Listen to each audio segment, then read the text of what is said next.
And I think you can do something as simple as just sit on your bed and think, okay, there's probably like 5 things I could do today so that tomorrow morning is slightly better than this morning was, or at least I'm not falling behind.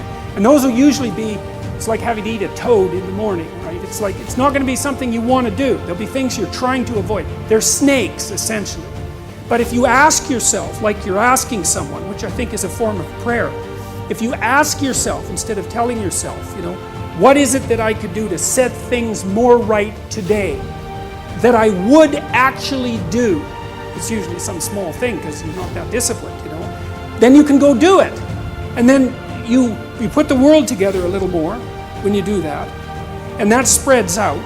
But you also construct yourself into something that's better able to call order forth from chaos. And that makes you just incrementally stronger. And then the next day, you can maybe take on a slightly larger task. And you get the benefit of compound interest if you do that. It's a tremendously powerful technique. And I think if you do that, at some point, instead of just having to fix things up that are not good, you'll start to get a glimmer of the positive things that you could do, the positive things that you could do that would actually constitute a vision. And that's what I would recommend. The next best predictor of lifetime success is conscientiousness. And of the 2 aspects of conscientiousness, say orderliness and industriousness, the better predictor is industriousness. So the question is, well, what can you do about your industriousness? And the answer to that is, well, that's kind of rough too, because there's a strong genetic component. But you can work on micro habits with regards to your conscientiousness. And I think the best micro habits, this is partly to do with this future authoring program processes, I think the best thing you can do with regards to your conscientiousness is to set up some aims for yourself, goals that you actually value. And the future authoring program helps people do that. And basically, it does a situational analysis it helps you do a situational analysis of your life more than a psychological analysis, I would say. And so the questions are something like, well, all right, you're going to have to put some effort into your life. And you need to be motivated to do that. And so what are the potential sources of motivation? Well, you could think about them in the big 5 manner. If you're extroverted, you want friends. If you're agreeable, you want an intimate relationship. If you're disagreeable, you want to win competitions. If you're open, you want to engage in creative activity. If you're high in neuroticism, you want security. Okay, so those are all sources of potential motivation that you could draw on, that you could tailor to your own, your own personality. But then there are dimensions that you want to consider your life across. And so we ask people about, well, if you could have your life the way you wanted it in 3 to 5 years, if you were taking care of yourself properly, what would you want from your friendships? What would you want from your intimate relationship? How would you like to structure your family? What do you want for your career? Well, how are you going to use your time outside of your job? And how are you going to regulate your mental and physical health, and maybe also your drug and alcohol use? Because that's a good place to auger down, because alcoholism, for example, wipes out, 5 to 10% of people. So you want to keep that under control. And then so maybe you develop a vision of what you would like your life to be, and that associates the goal. Well, once the goal is established, and then you break down the goal into micro processes that you can implement. The micro processes become rewarding in proportion in relation to their causal association with the goal, and that tangles in your incentive reward system. We talked about the dopaminergic incentive reward system, and that's the thing that keeps you moving forward. And the way it works is that it works better if it produces positive emotion when it can see you moving towards a valued goal. Okay, well, what's the implication of that?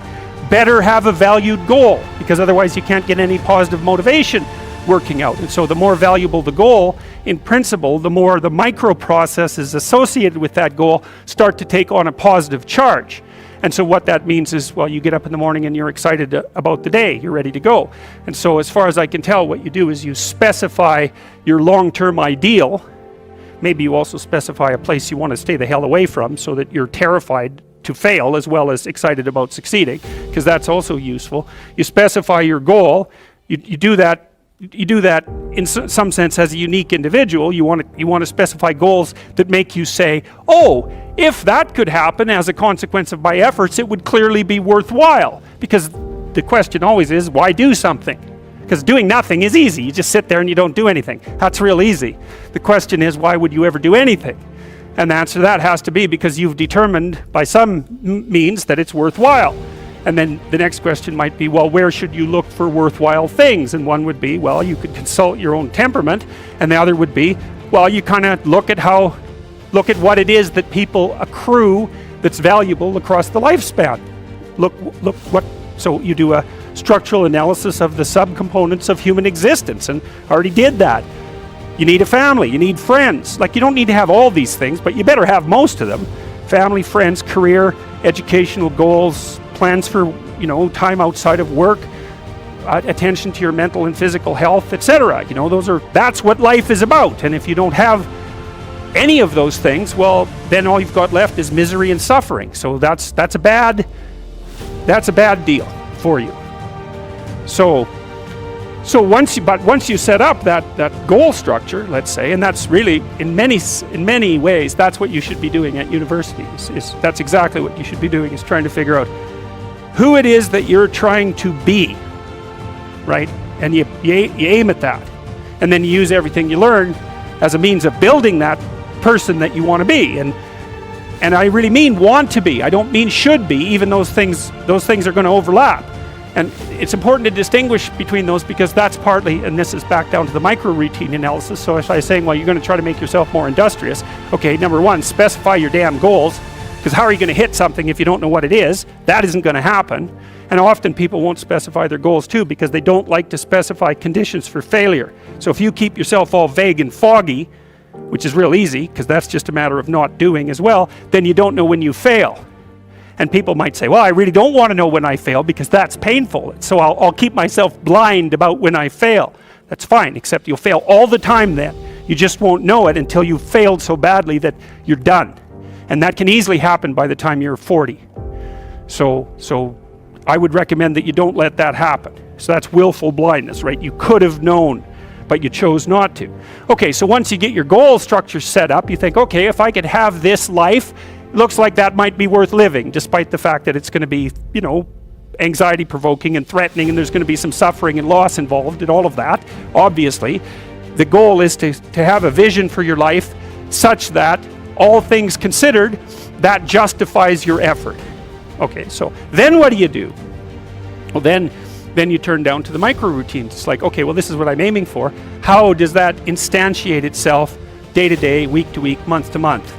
And that's where something like a schedule can be unbelievably useful. Google Calendar. It's like, make a damn schedule and stick to it. Okay, so what's the rule with the schedule? It's not a bloody prison. That's the first thing that people do wrong. They say, well, I don't like to follow a schedule. It's like, well, what kind of schedule are you setting up? Well, I have to do this, then I have to do this, then I have to do this, and then I just go play video games, because who wants to do all these things that I have to do? It's like, wrong. Set the damn schedule up so that you have the day you want. That's the trick. It's like, okay, I've got tomorrow. If I was going to set it up so it was the best possible day I could have, practically speaking, what would it look like? Well, then you schedule that. And obviously there's a bit of responsibility that's going to go along with that, because if you have any sense, one of the things that you're going to insist upon is that at the end of the day, you're not in worse shape than you were than at the beginning of the day, right? Because that's a stupid day. If you have a bunch of those in a row, you just dig yourself a hole and then you bury yourself in it. It's like, sorry, that's just not a good strategy. It's a bad strategy. So maybe 20% of your day has to be responsibility and obligation, or maybe it's more than that, depending on how far behind you are. But even that, you can ask yourself, okay, well, I've got these responsibilities. I have to schedule the damn things in. What's the right ratio of responsibility to reward? And you can ask yourself that, just like you'd negotiate with someone who is working for you. It's like, okay, you got to work tomorrow. Okay, so I want you to work tomorrow. And you might say, okay, well, what are you going to do for me that makes it likely that I'll work for you? Well, you could ask yourself that, So maybe you do an hour of responsibility and then you play a video game for 15 minutes. I don't know, whatever turns your crank, man. But, you have to negotiate with yourself and not tyrannize yourself. Like you're negotiating with someone that you care for, that you would like to be productive and have a good life. And that's how you make the schedule. It's like, and then you look at the day and you think, well, if I had that day, that'd be good. Great. you know, and you're useless and horrible, so you'll probably only hit it with about 70% accuracy, but that beats the hell out of 0, right? And if you hit it even with 50% accuracy, another rule is, well, aim for 51% the next week, or 50.5% for God's sake, or because you're going to hit that position where things start to loop back positively and spiral you upward. And so that's one way that you can work on your conscientiousness, is plan a life you'd like to have. And you do that partly by referring to social norms. That's more or less rescuing your father from the belly of the whale. But the other way you do that is by having a little conversation with yourself about, as if you don't really know who you are, because you know what you're like. You won't do what you're told. You won't do what you tell yourself to do. You must have noticed that. It's like you're a bad employee and a worse boss, and both of those work, you know, for you. You don't know what you want to do, and then when you tell yourself what to do, you don't do it anyways. You should fire yourself and find someone else to beat.